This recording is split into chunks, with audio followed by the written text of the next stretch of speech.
তুমি কাজ ভেঙে ফেলো না। কেন? কারণ তুমি যে গজল গাচ্ছ, এই গজলের কারণে তার দিলে যদি কোনো ফিতনা ঢোকে, তাহলে তুমি তো তার লাভ করছো না, বরং ক্ষতির কারণই হয়ে দাঁড়াচ্ছে। কার ব্যাপারে বলছেন ভাবা যায়? যিনি মুমিনদের মা, আল্লাহ রাসূলের স্ত্রী, মুমিনদের মা। এমনকি রাসূল দুনিয়া থেকে চলে যাওয়ার পর উম্মতের জন্য তাদেরকে বিয়ে করা হারাম। ইমানের বিবেচনায় তারা মা। আবু বকর রাদিয়াল্লাহু আনহু কন্যা হলো আয়েশা রাদিয়াল্লাহু আনহা। তো বংশ পরিচয়, জন্ম পরিচয় আবু বকর বাবা, আয়েশা মা। কিন্তু ইমানের পরিচয় আবু বকর সন্তান আর আয়েশা হলো তার মা। কারণ যত মুমিন আছে, উম্মুল মুমিনিন, কোনো ভাগাভাগি নাই, যত মুমিন আছে তার ইমানের দাবিতে, ইমানি পরিচয়ের ভিত্তিতে আল্লাহ রাসূলের স্ত্রীদেরকে মনে করতে হবে মা। তো মাকে কি আবার বিয়ে করা যায় নাকি? প্রশ্নই তো আসে না। আর আল্লাহ রাসূল তো জিন্দা, আল্লাহ রাসূল সাল্লাল্লাহু আলাইহি ওয়াসাল্লামের উপর ওফাত এসেছে, এটাও সহিহ। আবার আল্লাহ তাআলা তাকে বারজাখের জগতে এমন শক্তিশালী এক জীবন দিয়েছেন, এক হায়াত দিয়েছেন, যেটা শহীদের হায়াতের চাইতে শক্তিশালী, ওলিদের হায়াতের চাইতে শক্তিশালী, সকলের হায়াতের চাইতে শক্তিশালী। যার কারণে রাসূল দুনিয়া থেকে চলে গেল, তার কোনো সম্পত্তিও তার ওয়ারিসদের মধ্যে ভাগ করে দেওয়া যায় না, একটা পয়সাও ভাগ করা যায় না। একইভাবে আল্লাহ রাসূল সাল্লাল্লাহু আলাইহি ওয়াসাল্লামের কোনো স্ত্রীকেও তারপরে বিয়ে করা যায় না। তো তাদের বেলায় ফিতনার আশঙ্কা তো এমনি কম, তারপরও নবী এত বেশি সতর্ক। নবী বলে দিচ্ছেন, খবরদার, চুপ থাকো, তুমি তার সামনে এভাবে কণ্ঠ ছেড়ে গজল গেও না, না হলে ফিতনা হতে পারে। ওই নারীদের চাইতে পবিত্র কোন নারী দুনিয়াতে খুঁজে পাওয়া যাবে? তাদের চাইতে অধিক তাকওয়াবান দিল কোন নারীর মধ্যে পাওয়া সম্ভব হবে? আজকালকার যুগে তো নারীরা অনেক কিছুকে বৈধতা দিয়ে দেয়, খালি মন খাটিয়াছে এই ডায়লগ নেই। যেমন আপনি যদি বলেন যে দেবরের সাথে পর্দা করা ফরজ, করতে হবেই হবে, নাম খালি ছোট ভাই লাগালেই ছোট ভাই হয়ে যায় না, বরঞ্চ ছোট ভাইয়ের সাথে যেভাবে খোলামেলা গল্প গুজব করা যায়, দেবরের ক্ষেত্রে এটা শরীয়ত কখনোই এলাও করে না। বলবে, আরে এইসব ফতোয়া আমাদেরকে শেখাতে এসো না, এগুলো হলো যাদের মনে ভেজাল আছে ওদের জন্য, আমাদের মন ফ্রেশ আছে, আমাদের এতে কোনো সমস্যা নাই। যেখানে আল্লাহ রাসূল দেবরকে বলেছেন মরণ, আল-হামু আল-মাউত, মরণ থেকে যেভাবে দূরে থাকো ভয় পেয়ে পেয়ে, দেবর থেকেও নিজের ঈমানকে ভাবে বাঁচিয়ে রেখো, সেখানে এগুলোকে কোনো পাত্তাই দেয় না। ভাব এমন, নবীর স্ত্রীদের চাইতেও তাদের দিল বেশি পবিত্র হয়ে গেছে। এমনকি শুধু রাসূল নাকি, আল্লাহ নিজে যেখানে কোরআনে তাদের তারবিয়াত করছেন, ইয়া নিসা আন-নবী, নবীর স্ত্রীরা শোনো, লাস্তুন্না কাআহাদিন মিনান নিসা, তোমরা অন্যান্য নারীদের মতো না। এটা তো সবাই বুঝলাম, তারা অন্য নারীদের মতো না, কিন্তু এর পরের নসিহতটা কি ভয়ঙ্কর কথা, ইনিত্তাকাইতুন, যদি দিলের মধ্যে আল্লাহর ভয় থাকে, তাকওয়া থাকে, মনে রাখবা, ফালা তাখদানা বিল কওল, মানুষের সামনে, পরপুরুষের সামনে নম্র কণ্ঠে কথা বলবা না, কারণ তোমাদের ওই নম্র কণ্ঠের দুই একটা কথাবার্তাই তাদের ফিতনার কারণ হতে পারে। ফায়াতমা আল্লাযী ফি কলবিহি মারাদ, যদি তোমরা নরম ভয়েসে কথা বলো, এতে দেখা যাবে যার দিলে রোগ আছে সে তোমাদের প্রতি আকৃষ্ট হয়ে যাবে। হ্যাঁ, কথা ভালো বলবা, কিন্তু নম্র কণ্ঠে বলবা না, কর্কশ কণ্ঠে বলবা। তো আল্লাহ তাআলা নিজেও তাদের ব্যাপারে এতটা সতর্কতা অবলম্বন করেছেন। তো কারণটা আমি আগে বললামই, দামি জিনিস ভালোভাবে হেফাজত করতে হয়, ঠিকভাবে হেফাজত করলে এর দ্বারা অনেক ফায়দা পাওয়া যায়, আর হেফাজতে ত্রুটি বিচ্যুতি হলে এর দ্বারা ক্ষতিও অনেক বেশি হয়ে যায়।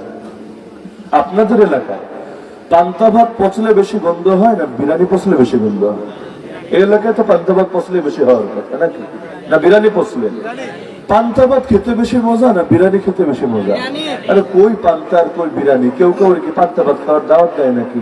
দোস্ত আসিস, তোরে নিয়ে সুলতান ডাইনে পান্তা ভাত খাওয়াই দিবে, এই দাওয়াত তো কেউ কাউরে দিবে না। কিন্তু কাচ্চি খাওয়ানোর, বিরিয়ানি খাওয়ানোর দাওয়াত, এটা তো দেয়, লোভনীয় একটা দাওয়াত। এমনকি কাচ্চি খাওয়ার পরে, বিরিয়ানি খাওয়ার পরে এটা ঠিক, এক প্লেট খেয়ে যখন পেট ভরেছেন, আর এক প্লেট যদি সামনে আনে, দেখলেও মেজাজটা গরম হয়ে যায়। খাওয়ার পরে আর সহ্য হয় না, কিন্তু খাওয়ার আগে কি এক আকর্ষণ, কি এক চাহিদা, মনে হয় জীবনটাই বেকার হয়ে যাবে যদি এক প্লেট সাবার করতে না পারি। তো খেতে যেমন মজা, কিন্তু যদি পৌঁছে যায় কোনো কারণে, তখন কষ্টটাও দ্বিগুণ। ওই পান্তা ভাতের চাইতে এমন নিকৃষ্ট গন্ধ হয়, যে গন্ধ সহ্য করার মতোই না। একবার ভেতরে ঢুকলে মনে হয় ভেতরে যা আছে তাও বমি হয়ে বের হয়ে আসবে। একইভাবে খায়রুন নাসি খিয়ারুল উলামা ওয়া শাররুন নাসি শিরারুল উলামা, আলেমদের মধ্যে ধরেন যারা মাদ্রাসায় পড়াশোনা করে, এদের মধ্যে যারা গড়ে যায়, আলহামদুলিল্লাহ এমন মূল্যবান বাতিতে পরিণত হয় যাদেরকে দিয়ে গোটা জাতি আলোকিত হয়। শুধু আলোকিতই হয় না, এক বাতি দিয়ে হাজার বাতি আলো নিয়ে নিয়ে আলোকিত হয়ে যায়। তো দুই একটা যদি পচে যায়, বন্ধ হয়ে যায়, নষ্ট হয়ে যায়, তখন সাধারণ মানুষ আর ধর্মের কি ক্ষতি করে? এই দুই একটা এর চাইতে হাজার গুণ বেশি ক্ষতি করে। এই বেদাতীদেরকে দবানো যায় না কেন? ওদের সাধারণ মুরিদদের জন্য? আরে না, সাধারণ মুরিদদের সম্বলকে খালি গালি। সাধারণ মুরিদরা পারে কি? কারণ ইতরের সবচেয়ে বড় অস্ত্রের নামই হলো গালি। ওরা ওদের জন্ম পরিচয়টা দেয় হলো গালি দিয়ে, এছাড়া আর আছেই কি সম্বল? যত পারে গালি দিবে, কিন্তু দলিল প্রমাণ আর যুক্তি তর্কে তো আসবে না। এজন্য দেখবেন ওদেরকে ডিবেটের ময়দানে এনেও বসাতে পারবেন না। চ্যালেঞ্জ দিলে কোটি কোটি টাকা চ্যালেঞ্জ দিবে, কোটির নিচে কোনো কথা নাই। এখন কিডনি বেচলেও কোটি টাকা বের হবে কিনা ওইটা ভিন্ন মাসালা, তবে চ্যালেঞ্জ দিবে কোটি কোটি টাকার। কিন্তু যদি চ্যালেঞ্জ অ্যাকসেপ্ট করেন, একটারও টেবিলে এনে বসাতে পারবেন না, কারণ ওরা জানে ওদের দৌড় কতটুকু। এই হিজবুত তাওহীদ বলেন, কাদিয়ানি বলেন, আহলে কোরআন বলেন, বেদাতি, এই দরবারি ভণ্ডগুলোর কথা বলেন, একটারও বসাতে পারবেন না। তো এখন ওদের ব্যবসাগুলো টিকে থাকে কিভাবে? ওদের ব্যবসাও টিকে থাকে এক শ্রেণীর বিক্রি হওয়া মোল্লা মৌলবী। এইরকম কিছু নামধারী মাওলানা, মুফতি, জিহাদি, এই টাইপের নামধারী লোক যদি ওদের দরবার গুলোতে না থাকতো, কিছুতেই ওরা জাতিকে এত সহজে ধোকা দিয়ে বোকা বানাতে পারত না। মানুষ তো দাড়ি টুপির উপরে আস্থা রাখে, আর কপালে তো লেখা থাকে না কে খাঁটি আর কে ভেজাল। এখন দাড়ি টুপি আর জামা দেখলে, আর ওদের জামাটা আমাদের জামার চাইতে সুন্দর, শরীর গুলো তো মাশাআল্লাহ কিউট কিউট শরীর, চেহারা থেকেও যেন নূর ধরে পড়ে। তো দেখলে তো মনে হয় আল্লাহ মাতুল দাহার কুমকুমাতুল বাহার, আল্লাহ মাতুল আলমাই ওয়াল ফাহামাতুল লাউদাই মুযহিরুল হাকাইক ওয়া মুযহিরুদ দাকাইক আশ-শাইখুত তাকিয়ুন নাকি। বলতে চাইলে তো বহুত কিছুই বলা যায়। তো দেখতে তো মনে হয় বহুত কিছু, কিন্তু বাস্তবে তো ভেতরে হইলো খালি কলসি। আর খালি কলসি যেমন বাজে বেশি, এদেরটাও বাজে বেশি। তো এখন দেখা যাচ্ছে এদের কারণে মানুষকে বোঝানো যায় না। যত বোঝান বলবে আমাদের সাথেও হুজুর আছে, বলে নাকি বলে না? এই যেমন তাবলীগের মধ্যে এখন টুকটাক কিছু ঝামেলা চলছে। এখন একদলটা বোঝান, ভাই আলেমের সাথে থাকবা নাকি অন্যদের সাথে থাকবা? বলে আমাদের সাথেও আলেম আছে, বলে না? আবার এখানে বাক্য শব্দচয়ন দেখেন, শব্দচয়ন দেখে অনেক কিছু বোঝা যায়।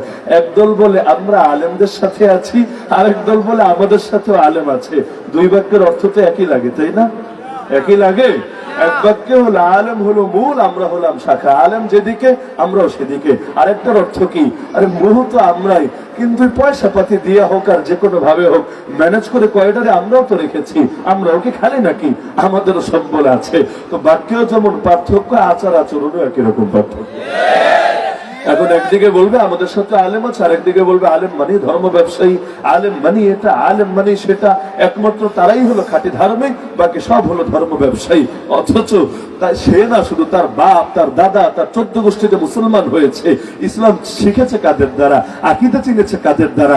হালাল হারাম জেনেছে কাদের দ্বারা? কোরআন পড়েছে কাদের দ্বারা? হ্যাঁ, এখন যার দ্বারা এই পর্যায়ে আসলো তারে আর চিনল না। পাখির যখন ডানা ছিল না, তখন মায়ের দিকে খুব আগ্রহী ছিল, কারণ মাই সংগ্রহ করে করে খাবার এনে মুখে তুলে দিত। এখন তো ডানা গজিয়েছে, এ ডাল থেকে ও ডালে উড়ে বেড়াতে পারে। এখন কি আর মায়ের কোনো দরকার আছে? এখন বলে মাই কি আর পূর্বপুরুষে কি, আমাদের কিছু লাগে না, ডানা আছে, আমরা এখন ডানা মেলে মেলে উঠতে পারি। কষ্ট পাচ্ছেন নাকি কেউ? এগুলো হলো সমাজের তিক্ত বাস্তবতা। তো ভালো হলে অনেক ভালো হয়, খারাপ হলে অনেক খারাপ হয়। আবার সাদা কাপড়ে দাগ লাগলে দাগটা দেখাও যায় বেশি। আবার এরা যখন ক্ষতির কারণ হয়, ক্ষতিটাও করে বেশি। পর শত্রু সেই ক্ষতি করতে পারে না, ঘরের শত্রু যেই ক্ষতি করতে পারে। এজন্য কাফেরের চাইতে মুনাফিকের কারণে ক্ষতি তুলনামূলক বেশি হয়ে থাকে। এই যে পলাশীর আম বাগানে আমাদের এই অঞ্চলের স্বাধীনতা বরবাদ হলো, সেই নবাব সিরাজউদ্দৌলারে হত্যা করা হলো গ্রেফতার করে। কেন? কিভাবে পেরেছিল ব্রিটিশরা? ওরা কি ওদের সৈনিক বেশি ছিল, অস্ত্র বেশি ছিল? ওরা কি শক্তিতে সামরিক ভাবে আসলে মুসলমানদের চাইতে অনেক এগিয়ে ছিল? উত্তর হলো না। তাহলে কিভাবে তারা বিজয়ী হতে পেরেছিল? বিজয়ী হতে পেরেছিল ওই সেনাপতি শয়তানটা বিক্রি হয়ে যাওয়ার কারণে। এরকম 2-4টা মীর নামধারী ভণ্ড যদি না থাকতো, তাহলে ওই ইংরেজরা এই বাহিনীর সঙ্গে দাঁড়াতেও পারতো না। একে তো ওই বাঙালি মুসলমানের সঙ্গে পারতো না, আবার তাদের সঙ্গে ফরাসি এবং আরো অনেক সাপোর্টও ছিল। তো এদের সম্মুখ প্রতিরোধের সামনে ওরা দাঁড়াতেই পারতো না। কিন্তু মাথায় যখন পৌঁছে যায়, বরবাদ হয়ে যায়, তখন শরীরের অঙ্গ প্রত্যঙ্গ ঠিক থাকলেও কোনো কাজে আসে না। তবে দুঃখজনক হলো এখন আবার যুগে অনেকে মাথা মোটায় পরিণত হয়ে গেছে। এদেরকে বলবেন একটা আর কান দিয়ে শুনবে আর একটা। যেমন আপনি বলবেন সাবিলুনা সাবিলুনা আল জিহাদ আল জিহাদ, এই বলদের দলে শুনবে সাবিলুনা সাবিলুনা আল জঙ্গিবাদ আল জঙ্গিবাদ। আপনি বলবেন ভাই আমি জঙ্গিবাদ শব্দ কখন বললাম? আমি তো কোরআনের শব্দ জিহাদ ব্যবহার করেছি। আর জিহাদ শব্দটাই যদি আপত্তিজনক হয়, তোরা নতুন করে আরেকটা কোরআন ছাপা যেখানে জিহাদ শব্দটা থাকবে না। আর যদি আগের কোরআনই মানিস, তো যেই কোরআনে নামাজ নিয়ে আয়াত আছে 82টা, জিহাদ নিয়ে আয়াত আছে 484টা, কই 82 কই 484? তো এখন সালাত শব্দ বললে যদি তোর কলিজায় আগুন না জ্বলে, জিহাদ শব্দ বললে আগুন জ্বলে কোন যুক্তিতে? তার মানে তোর কলিজার মধ্যেই ভেজাল আছে। দাল মে কুছ কালা তো জরুর হয়, না হলে সালাত শুনলে খেপে না, জিহাদ শুনলে খেপে কেন? তো কিছু মানুষের সমস্যা হলো এটা। যেমন ধরেন তাবলীগের মধ্যে এখন যে ঝামেলা দেখা দিয়েছে, এটা নিয়ে বাংলাদেশের আলেম ওলামারা ব্যাপকভাবে আলোচনা করেছে নাকি করে নাই? যদিও ঘরের বিষয়, কিন্তু ঘরের বিষয় হলো যখন সেটা নাগালের বাইরে চলে যায়, তখন এটা নিয়ে পর্বেও সচেতন করা লাগে, পাবলিক প্লেসেই আলোচনা করা লাগে। কারণ সংশোধনের তরিকা দুইটা। এক নম্বরে যে সমস্যা করেছে তাকে নসিহত করা, কিন্তু যদি দেখা যায় নসিহতে কোনো কাজ হচ্ছে না, তখন ধাপ হলো 2 নম্বরটা, তাহযীরুন নাস, জাতিকে সতর্ক করা, জাতিকে সজাগ করা, যাতে করে ও না শুনলে নাই, কিন্তু জাতি অন্তত আর ফিতনা থেকে বাঁচতে পারে। শুধুমাত্র এই কারণে আমাদের অতীত থেকে বর্তমান পর্যন্ত আমাদের ওলামায়ে কেরাম অনেক সময় লেবাসধারীদের বিপক্ষেও মুখ খুলেছে। যদিও পত্র পত্রিকা অনেক সময় কান্নাকাটি করে, আরে হুজুর হয়ে হুজুরের বিপক্ষে বলে, পীর হয়ে পীরের বিপক্ষে বলে, আল্লামা হয়ে আল্লামার বিপক্ষে বলে। বলে তো লাগেই, কারণ ভণ্ডের বিরুদ্ধে যদি না বলে, মানুষ তো আসল আর নকলকে তখন গুলিয়ে ফেলবে। এই যে কাদিয়ানীদের বিরুদ্ধে আপনাদের একটা আন্দোলন কেন? হিন্দু খ্রিস্টান বৌদ্ধের বিরুদ্ধে তো আন্দোলন আপনারা করেন না, কাদিয়ানীর বিরুদ্ধে করেন কেন? কারণ একটাই, কাদিয়ানী ধর্মীয় পরিচয় ব্যবহার করে, মুসলিম বলে নিজেদেরকে পরিচয় দেয়, কিন্তু অন্যরা তো আর এই বাটপারিটা করে না। হিন্দু আবার নিজেরা কবে মুসলমান বলে, খ্রিস্টান আবার নিজেরা কবে মুসলমান বলে, বৌদ্ধ আবার নিজেরা কবে মুসলমান বলে। তো যদি হিন্দু খ্রিস্টান বৌদ্ধ দিয়ে দেশ ভরেও যায়, তবুও মানুষ ওদেরকে মুসলমান অথবা ইসলামের প্রতিনিধি ভেবে ধোকা খাবে না। কিন্তু কাদিয়ানীদেরকে দেখে তো ধোকা খাচ্ছে লোকে।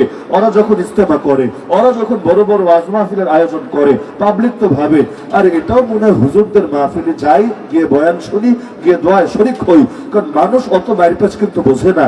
এই যে টঙ্গী ইস্তেমার ময়দানে শুক্রবার জুম্মায় যে মুসল্লিগুলো হয় আর আখেরি মোনাজাতে যে লোকগুলো শরীক হয়, সবচাইতে বেশি উপস্থিতি কিন্তু এই 2 টাইমেই দেখা যায়। এক হলো জুম্মার নামাজ, আর সবচাইতে বড় সমাগম হয় আখেরি মোনাজাতের সময়। যেহেতু আমরা উত্তরায় পড়াশোনা করেছি দাওরা পর্যন্ত, সুতরাং দীর্ঘকাল পর্যন্ত চোখের সামনে দৃশ্যগুলো দেখেছি। তো যেই লোকগুলো এই 2 টাইমে শরীক হয়, এরা সবাই যে তাবলীগী বিষয়টা এমন না, বরং এদের অধিকাংশ মানুষ তাবলীগের সাথে বাস্তবে জড়িত না। তাহলে কেন যায়? তারা যায় বরকতের জন্য, যে বৃহৎ একটা জুম্মার নামাজ, আমরা যাই, আমরা শরীক হই, আমরা বরকত পাবো। এখন যারা যাচ্ছে এদের মধ্যে সুদখোর বলেন, ঘুষখোর বলেন, সেকুলার বলেন, বিভিন্ন রকম আজে বাজে গ্রুপের লোক বলেন, সব ক্যাটাগরির লোক আছে। কিন্তু বড় একটা জামাতে গিয়ে নামাজ পড়ি, আশা করে যে আল্লাহ তাআলা কার না কার উসিলায় নামাজটা কবুল করে। আবার আখেরে মোনাজাতে তো সবাই যায় মাশাআল্লাহ, এমনকি সেকুলাররা পর্যন্ত বাকি থাকে না, সরকার বিরোধী দল কেউ বাকি থাকে না। তো এখন ধরেন আমাদের প্রধানমন্ত্রী, আমাদের রাষ্ট্রপতি, আমাদের বড় বড় মন্ত্রী, তারা কবে চিল্লা গিয়েছে, কবে 3 দিন লাগিয়েছে, কবে সালের সফরে বের হয়েছে না, তাদেরকে তাশকিল করে কেউ ময়দানে উসুল করে নিয়ে আসতে পেরেছে। তো এখন তারা যে টঙ্গীর ময়দানে যাচ্ছে কি নাম লেখানোর জন্য, যে আমি সাল দেবো ইনশাআল্লাহ, 1 বছরের জন্য সব আমার কাজ কারবার বন্ধ, আমি সালে যাব আর আল্লাহ মতো সালি হয়ে আমি ফিরে আসবো, এইরকম নিয়তে কেউ কি যায় নাকি ময়দানে? না, এগুলো তাদের কোনাকাঞ্চিতেও থাকে না। থাকে কিছু তো থাকে ধর্মীয় ব্যাপার, যে আমরা যাই, সকলের সঙ্গে শরীক হই, পাবলিকও দেখুক না, আমরা তাদের ধর্মীয় কাজেও আছি। শুধু আমরা গান বাজনায় নাই, আমরা গান বাজনায় আছি, ধর্মের কাজেও আছি, 2 কুলি মোটামুটি রক্ষা করে চলার চেষ্টা করছি। তো ইত্যাদি বিভিন্ন কারণ সামনে নিয়ে মানুষ ময়দানে যায়। তো কাদিয়ানীরা যদি মনে করেন, উদাহরণ হিসাবে ঢাকার মধ্যে এরকম বড় বিশাল একটা আয়োজন করে, আপনি কি ভেবেছেন খালি কাদিয়ানীর লোকরা গিয়ে সেখানে শরীক হবে? না রে ভাই, ওই বস্তি থেকে, বিভিন্ন গ্রাম থেকে, শহর থেকে, গার্মেন্টস থেকে, ব্যবসা প্রতিষ্ঠান থেকে গণহারে সাধারণ মানুষকেও শরীক হবে। উপর দিয়ে দেখতে তো সবাই একই লাগে, কিন্তু পরে ফিটফাট ভিতরে যে সদরঘাট, এটা জাতি বুঝবে কিভাবে? ওই ট্রান্সজেন্ডারদেরকে কি বাইরে থেকে দেখে সবসময় চেনা যাবে নাকি? সাজগুজ করে থাকলে তো আলাদা কথা, না হলে জাতি তাদেরকে চিনবে কিভাবে? ওই সাইমন সাদি ভাই সুন্দর সংজ্ঞা দিয়েছেন ট্রান্সজেন্ডারের, উপরে সালোয়ার ভেতরে তলোয়ার, তার নাম ট্রান্সজেন্ডার। তো এখন কার উপরে সালোয়ার আর ভিতরে তলোয়ার, এটা পাবলিক জানবেই কেমনে আর চেক দিবেই কেমনে? ওই যে মাঝে মধ্যে দেখবেন ভিডিও এমন বের হয়েছে, নারী থেকে পুরুষ হওয়া বক্তা মাহফিলের মঞ্চ কাঁপাচ্ছে, এমন হয় নাকি? হয় না? আচ্ছা, এখন বাস্তবে নারী থেকে পুরুষ হয়েছে নাকি এমনি পাঞ্জাবি পায়জামা আর মাথার মধ্যে টুপি লাগিয়ে, দাড়ি তো আর ওঠে না, মাথার মধ্যে টুপি লাগিয়ে এসে এমনি মাইকের সামনে ভাষণ দিচ্ছে? এটা চেক দেওয়ার কি আদৌ কোনো সুযোগ আছে? কেউ যদি বলে আগে ছিলাম মেয়ে এখন হয়েছে ছেলে, আর মানুষ কি তার কাপড় চোপড় খুলে চেক দেবে নাকি? এই যে বাংলাদেশে যে ট্রান্সজেন্ডারের ফেতনা শুরু হয়েছে, এই অঞ্চলে আমার জানা মতে এই ফেতনা প্রথম আমদানি করেছে কে জানেন? তার নাম কি জানেন না আপনারা? তার নাম অনেকে বলবেন হ্যাঁ ভার্সিটির কোন প্রফেসর নাকি, কোন রাজনৈতিক নেতা নাকি? আমার জানা মতে তার নাম গোলাম আহমদ কাদিয়ানী। বলবেন যে কাদিয়ানির সঙ্গে বা ট্রান্সজেন্ডার ফেতনা সম্পর্ক কি? কারণ আমি তার বই এই অঞ্চলে প্রথম দেখেছি, কতকাল আগের কথা। কাদিয়ানি তো আমার জামানার লোক না, আমার বাপের জামানারও না, আমার দাদার জামানারও না, আরো আগের লোক, কিন্তু তার জামানায় সে তার বইয়ে লিখেছে। কারণ তার দাবি তো অনেকগুলো ছিল, প্রথমে ছিল পীর, পরে হয়েছে মাহদি, পরে হয়েছে ঈসা, পরে হয়েছে আবার সাধারণ নবী, তবে ছোট নবী, জিল্লি নবী, বুরুজি নবী, লিলিপুট নবী, পরে হতে হতে একেবারে বড় নবী, একটা শরীয়তওয়ালা নবী, যেই নবী এসে ইসলামের অনেক বিধানকে পর্যন্ত রহিত করে দিয়েছে। তো এক লোক এত দাবি খাওয়াবে কেমনে জানি? এখন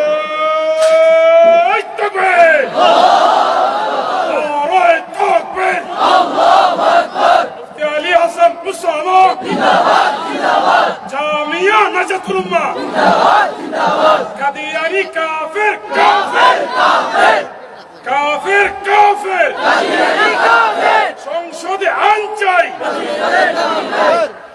তো এমনি তো একটা মূলনীতি থাকেই যে সাধারণত যারা অন্ধ হয়, দলান্ধ বা অন্ধ মুড়ি, পীরেরা যা বলে সবই মোটামুটি তারা খেতে পারে।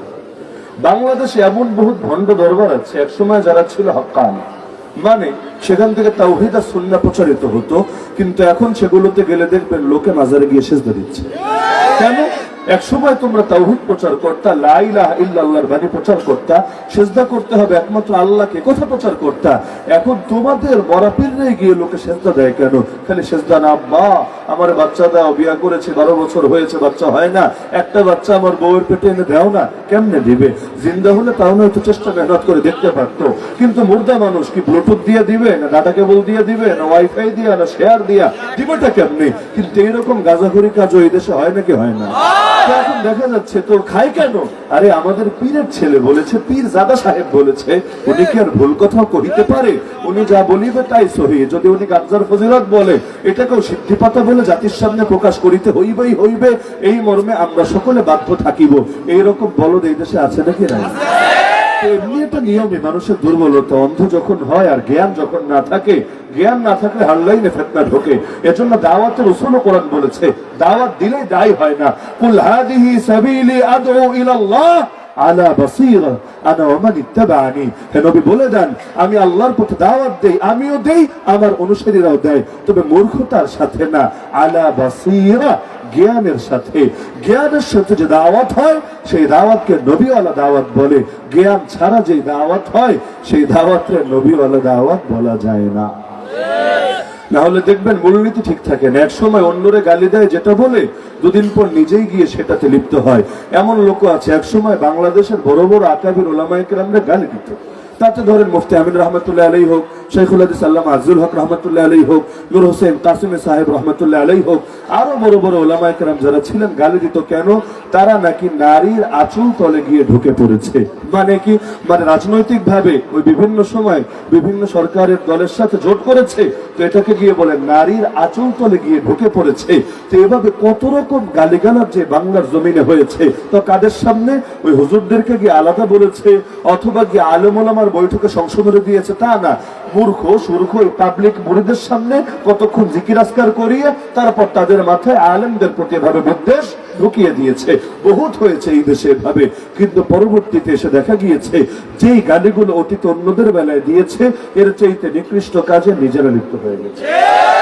কিসে কিসে লিপ্ত হয়েছে সেই প্রসঙ্গে আমি নাই টানি, ওটা যদি কখনো বাস্তবে চ্যালেঞ্জের মতো হালত আসে ওই সময় বাকিগুলো আলাপ তোলা যাবে। কিন্তু যেই গালিগুলো অতীতে আলেমদেরকে দেওয়া হয়েছে এর চাইতে নিকৃষ্ট কাজে নিজেরা গায়ে লিপ্ত হয়েছে, কিন্তু তারা গালি দিলে ওটাও হয়ে যায় বলি, কারণ পীরের থেকে যা বের হয় মরিচ সেটারই বড় মধুর মনে করতে থাকে। এক সময় বাংলাদেশে সালাফিদেরকে যেই পয়েন্টটা সমালোচনা করা হতো এর মধ্যে একটা পয়েন্ট ছিল, তোমাদের মহিলারা কেন মসজিদে আসে, জুম্মার নামাজেও কেন তারা আসবে। কেউ কেউ যুক্তি দিতে আসে এলেম শিখতে, বয়ান শুনতে, কারণ আমরা তো মাহফিলে গিয়ে বয়ান শুনি, তারা পারে না, তো জুম্মায় আলাদা জায়গা থাকুক, সেখানে এসে বয়ান শুনুক, তাহলে সমস্যা কোথায়? কিন্তু এগুলো নিয়ে এমন বাজে বাজে মন্তব্য হতো যারা নারীদেরকে ভোগ করতে চায়, এই চায় সেই চায়। হ্যাঁ, ইখতিলাফ তো অবশ্যই করা উচিত, এবং মাযহাবের দৃষ্টিতে এখানে হানাফি মাযহাবকেও মানলে তাকে ইখতিলাফ করতে হবেই হবে, কারণ হানাফি মাযহাব মহিলাদেরকে মসজিদে নামাজের ব্যাপারে শিথিল না কঠোর, প্রচুর কঠোর। তো ইখতিলাফের জায়গায়, কিন্তু ইখতিলাফ তো অশ্লীল ভাষাকে সমর্থন করে না। আপনি এটা বলতে পারেন আনা উচিত নাকি উচিত না, কিন্তু নারীদেরকে ভোগ করার জন্য এনেছে, নারীদেরকে এটা করার জন্য ওটা করার জন্য এনেছে, এগুলো তো কুরুচিপূর্ণ কথাবার্তা ছাড়া কিছু না। তো এক সময় বলতো যে এগুলো অন্যদের ব্যাপারে, দিন দুপুরে জুম্মার নামাজে হাজির করলে এখন তারাও দেখা যায় 3 দিন ব্যাপী মহিলাদের জন্য এক জায়গায় একত্রিত হওয়ার মতো ব্যবস্থা করে দেয়। তাহলে আগের সমালোচনা কি ভুল ছিল যদি এখনের কাজ সহি হয়? আর যদি আগের সমালোচনা সঠিক থাকে তাহলে এখনের কাজটা আপত্তিজনক হবে না কোন যুক্তিতে? এই প্রশ্নগুলো অবশ্যই করা উচিত, এবং যদি করা না হয় অন্ধত্বের পথ আরো খুলতে থাকবে। তো যে কোনো লাইনে, যেমন দাওয়াত ও তাবলীগের যে ঝামেলা চলছে এটা নিয়ে আমাদের আলেমরা কথা বলছে, কেন তারা তাবলীগ বিরোধী, আমাদের হুজুররা দাওয়াত বিরোধী, তারা চায় না দেশে তাবলীগ চলুক, এজন্য তারা এটা নিয়ে মুখ খুলেছে নাকি? না, বরঞ্চ বাস্তবতা হলো তারা তাবলীগ চায়, তারা দাওয়াত চায়, তবে এটার মধ্যে কোনো ফিতনা না ঢুকুক এটাও চায়। বলবেন এটা চায়, তাহলে গোপনে গোপনে সমাধান করলো না কেন? কে বলেছে করে নাই? করার চেষ্টা বহুকাল আগ থেকে করেছে, এক যুগের চাইতে বেশি সময় ধরে, একেবারে দারুল উলুম দেওবন্দ থেকে শুরু করে বড় বড় প্রতিষ্ঠানগুলো চেষ্টা করে যাচ্ছে। কিন্তু যখন গোপন মেহনতে ফায়দা হয় নাই, যাদের সমস্যা তাদেরকে সংশোধন করা সম্ভব হয় নাই, তখন জাতিকে সতর্ক করা ফরজ হয়ে গিয়েছে। আর আমাদের উস্তাদ আল্লামা আব্দুল মালিক হাফিজাহুল্লাহর ভাষায় এটা গীবত না, এটার নাম নসিহত। কারণ আলেমরা যদি জাতিকে না জানায় তাহলে জাতি সতর্ক হবে কিভাবে? আর কোরআনের এই আয়াতের অর্থই তখন কি হবে? ওয়ালিউনযিরু কওমাহুম ইযা রাজাউ ইলাইহিম। আলেমের দায়িত্ব হলো জাতিকে গিয়ে সতর্ক করা, সজাগ করা, হুঁশিয়ার করা। তো যদি আলেম মুখ বন্ধই রাখে এই আয়াতের উপর আমল হবে কিভাবে? তো আলেমরা তাবলীগের বিষয় নিয়ে মন্তব্য করলে এর মানে যেমন এটা দাঁড়ায় না তারা তাবলীগ বিরোধী, বরঞ্চ বাস্তবে তারা তাবলীগের পক্ষে, এবং তাবলীগটা সহি তরিকায় চলুক এটারই পক্ষে। কারণ তাবলীগ শুরু করেছে কি প্রচলিত মেহনতে বা প্রচলিত সূরাতে। ইলিয়াস রহমাতুল্লাহ আলী উনি কোন মাদ্রাসার ছাত্র? দারুল উলুম দেওবন্দের ছাত্র। উনি কি আলেম না জাহেল? নিঃসন্দেহে আলেম। ওলামায়ে দেওবন্দের লিস্ট করলে তাকে বাদ দিয়ে লিস্ট কেউ কখনো পরিপূর্ণ করতে পারবে? তো যেই মেহনত শুরু হয়েছে দেওবন্দ থেকে, যে মেহনত শুরু হয়েছে ওলামায়ে দেওবন্দের হাত থেকে, সেটাকে দেখে শুনে রাখার দায়িত্ব ওলামায়ে দেওবন্দের।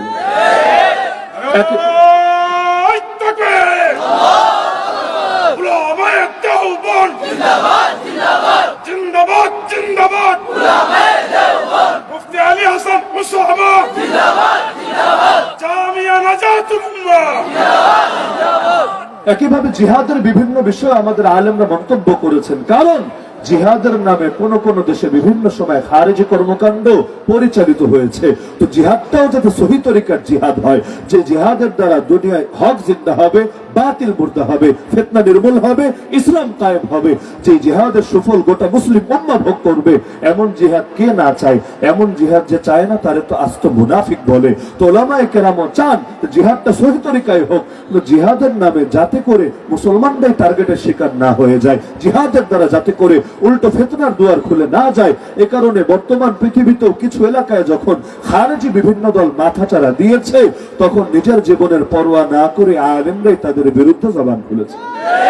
এখন কেউ যদি বলে আলেমরা জিহাদ বিরোধী, আরে যে জিহাদ বিরোধী আর আলেম দূরের কথা, মুসলমানই হয় কিভাবে? তো বাস্তবে জিহাদ বিরোধী তো না। আগের উদাহরণে যেমন তাবলীগ বিরোধী না, এই উদাহরণে বাস্তবে জিহাদ বিরোধী না। তবে জিহাদের ক্ষেত্রেও সহি তরিকার প্রত্যাশী, কারণ হক জিন্দা হবে হক তরিকায়, বাতিল তরিকায় কখনো হক জিন্দা হবে না। কাপড়ে ময়লা লাগলে পেশাব দিয়ে ধুইলে কখনো পাক হবে না, বরং পবিত্র পানি দিয়েই ধুইতে হবে।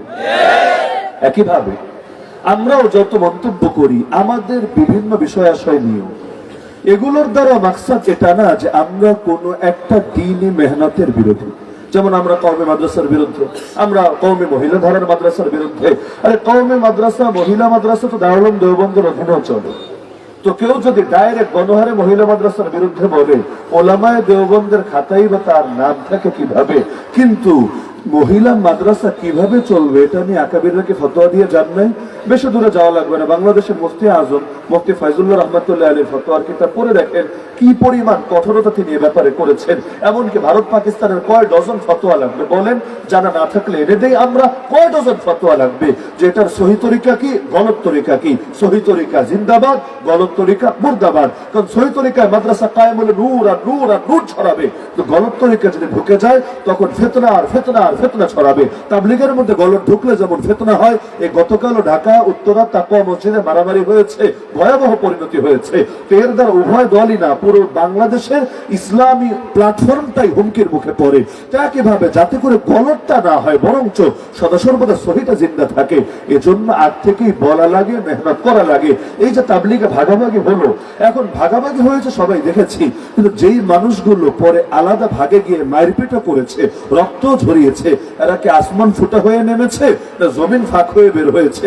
আরে এরা তো এদের মধ্যেই ছিল এতকাল পর্যন্ত, এতকাল একই ছিল, কিন্তু আমতাজুল ইয়াওমা আইয়ুহাল মুজরিমুন, এক পর্যায়ে এসে এক থাকতে পারে নাই, আলাদা হয়েছে। তো আলাদা হয়েছে পরে, তো ফিতনার বিষ ঢুকেছে অবশ্যই আগে।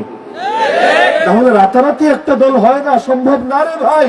একটা দল করা যেন তোর ব্যাপার না। যদি জীবনে কোনোদিন কোন সংগঠনের কাজ করেন, টের পাবেন যে একটা দল গঠন করা কতটা কঠিন। তো রাতারাতি এত বড় দল আসুক কেমনে?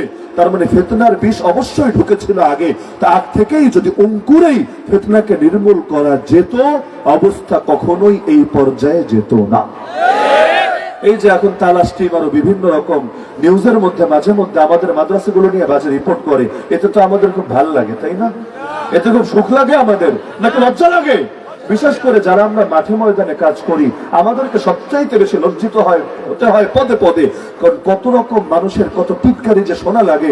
আরে যারা থাকে ঘরে, যারা থাকে নির্দিষ্ট একটা জায়গার মধ্যে, তাদেরকে কয়জন এসে গালি দেয়, কয়জন কথা শোনায়, কিন্তু রাস্তাঘাটে কত রকম টিটকারি যে শোনা লাগে। এই যে রবিউল আউয়াল মাসে বেদাতিরা যে আমার পেছনে লেগেছিল, দেখেছিলেন আপনারা, সবচাইতে বেশি গালিগালাজ কিন্তু কওমি মাদ্রাসার একটা পয়েন্ট টেনে করেছে, যে তাদের গালি হলো কওমি মাদ্রাসা এটা নাকি নাউযুবিল্লাহ, এটা গুনাহের জায়গা, এটা হলো কওমে লুতের জায়গা, ইত্যাদি ইত্যাদি। এইরকম গালিগুলো আমার দেয় নাই? আরে দিয়েছে নাকি দেয় নাই? বিশেষ করে ওই যে দরবারে জাহাঙ্গীরিয়া থেকে গালি ছাড়া তো একটা বাক্য বলে নাই। তো এই আমারে গালি দিলে আল্লাহর কসম আমার খারাপ লাগে না। গালি সবার মতো পর্যাপ্ত ধৈর্য আমার আছে, কারণ আমি চিন্তা করি নবীরা যদি গালি খেতে পারে দ্বীনের জন্য, আমিও পারবো ইনশাআল্লাহ। কিন্তু আমার অঙ্গন নিয়ে যদি গালি দেয়, আমার দাড়ি টুপি, আমার জামা নিয়ে যদি কেউ গালি দেয়, আর আমার জাতিকে নিয়ে কেউ যদি গালি দেয়, আল্লাহর কসম তখন সইতে পারি না, দিলটা ফেটে চৌচির হয়ে যায়। আমরাও চাই যে কোনো জিনিস সহি তরিকায় চলুক, গলত তরিকা থেকে বেঁচে থাকুক। কেন নারীরা হেদায়েতের পথে থাকে, এটা আমরা চাই না? আরে চাই নাকি চাই না? এখন আমাদের ওলামায়ে দেওবন্দ যদি ফতোয়া দেয় তাদেরকে মসজিদে এনো না তোমরা নামাজে, তার মানে কি এটা যে নারীদের নামাজের দরকার নেই, হেদায়েতের দরকার নেই, ইলমের দরকার নেই? এটা নাউযুবিল্লাহ, অর্থ কখনো এটা না। সুতরাং আগে কথা তো বুঝতে হবে, তারপর না বিরোধিতা করতে হবে। তো যে কোনো লাইনে মূল পয়েন্ট বুঝে তারপর বিরোধিতা আসতে হয়। আজকেও তো আমার বিরুদ্ধে বাংলাদেশে তথাকথিত এক সংবাদ সম্মেলন পর্যন্ত করে ফেলেছে যে হুজুর নাকি মহিলা মাদ্রাসা বিরোধী। তো দেখো তোমরা পোস্টার, এটা কিসের মাহফিল? যদি মহিলা মাদ্রাসা বিরোধী হয় তাহলে মহিলা মাদ্রাসার মাহফিলে দাওয়াত রাখে কেন? আলহামদুলিল্লাহ, যেটার বিরোধী আমরা সেটা পরিহার করে চলি। যেমন কন্টাকি বক্তার সঙ্গে আলহামদুলিল্লাহ এখনো মাহফিলে যাই না, অলিপুরি হুজুরা যেমন যান না, আরো আমাদের অনেক আকাবিররা যেমন যান না। আমার স্পষ্ট কথা, মাহফিলে কন্টাকি বক্তা নিলে আমারে দাওয়াত দিও না, আর আমারে দাওয়াত দিলে তাদেরকে দাওয়াত দিও না। হয়তো আমারে বাদ দাও, না হলে তাদেরকে বাদ দাও, কিন্তু তাই বলে পাক আর নাপাক, ভালো আর মন্দ মিলিয়ে একাকার করতে যেও না। যেই জিনিসের বিরুদ্ধে বলি ওই জিনিস আমরা পরিহার করে চলি। না হলে বেদাতীদের দরবারে গিয়ে বয়ান করি না কেন, বেদাতীদের কাছে গিয়ে কথাবার্তা বলি না কেন? কারণ ওখানে আমি যদি যাই, এটাও একটা ব্যানার হবে, এটাও একটা সাইনবোর্ড হবে, এবং ওদের পক্ষে এটাও একটা প্রমোট হবে। তো কিসের বিরোধী আর কিসের বিরোধী না আগে তো বুঝবা। তো চুরি নিয়ে বললে যদি কারো গায়ে লাগে, বুঝতে হবে ওর মধ্যেও এই রোগ আছে। টাকাকে নিয়ে বললে যদি কারো গায়ে লাগে বুঝতে হবে ওর মধ্যেও এই ব্যাধি আছে। তো আমরা অপরাধটাকে নিয়ে যদি মন্তব্য করি তখনও যদি কারো গায়ে লাগে বুঝতে হবে ডাল মে কুছ কালা তো জরুর হয়। কেউ তো খেপলো না, তোমরা খেপলা কিসের জন্য? শুধু এটাই কি সারা বছর এটাই কি মহিলা মাদ্রাসার মাহফিল করলাম আর করি নাই? সুনামগঞ্জের বড় বড় মহিলা মাদ্রাসা, তারপর সিলেটে বাংলাদেশের বিভিন্ন অঞ্চলের মহিলা মাদ্রাসায় মাহফিল করি নাই? কারণ এই মহিলা মাদ্রাসাগুলো দরকার আছে নাকি নাই? আরে আছে নাকি নাই? এই ফিতনার জামান, এগুলো তো ইসলাম রক্ষার দুর্গ, নারীদের গোড়ার দুর্গ। অবশ্যই দাওয়াতও লাগবে, তাবলীগও লাগবে, তবে ওটাও সহি তরিকায় পরিচালিত হতে হবে। জিহাদও লাগবে, তবে খারিজি কর্মকাণ্ড থেকে মুক্ত হয়ে সহি তরিকায় চলতে হবে। মাদ্রাসাও লাগবে, তবে মাদ্রাসাও চলতে হবে সহি তরিকায়। এটাই তো আমাদের কথা, যার ন্যূনতম